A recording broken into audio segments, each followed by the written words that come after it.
In this lecture, you will learn about the OSI model. OSI model is Open System Interconnection Model, and it is a reference model for understanding network protocol and communication. Okay, so the OSI model, it is having total 7 layers. The first layer we have is, if we start from the bottom up, first layer we have is physical layer, then data link layer, then network, and then transport, and then we have session, and then presentation, and the last we have the application layer. So it is from the bottom to up. But if we follow top to bottom, then we have first layer we have is application layer, and the last layer we have is physical layer. Okay, so what is a physical layer? This is hardware layer. Think of it as cables, connectors, and devices that physically connect your gadgets. It's all about getting those electrical signals or radio waves from one place to another. Next we have is data link layer, that's layer 2. Now imagine this as postal service of the digital world. It takes care of addressing and packaging data into neat parcels called frame. It also makes sure the data gets to the right place. Okay, next we have is network layer, that's layer 3. This layer is like the GPS of the internet. It figures out the best route for your data to travel across different networks, and it uses logical address, that's IP address, to guide the way. Okay, and then we have transport layer.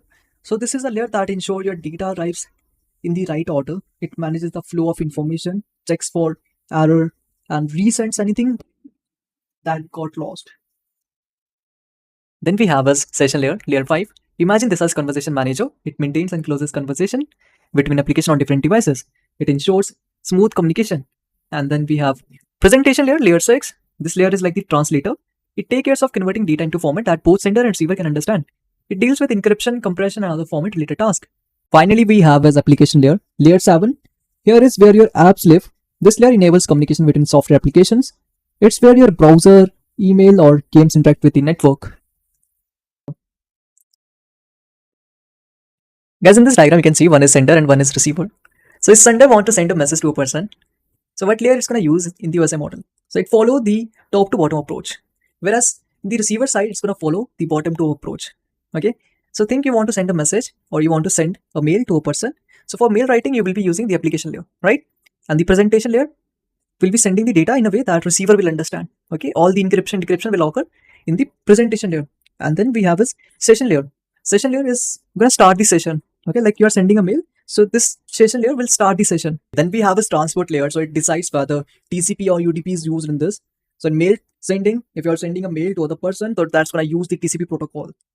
Okay.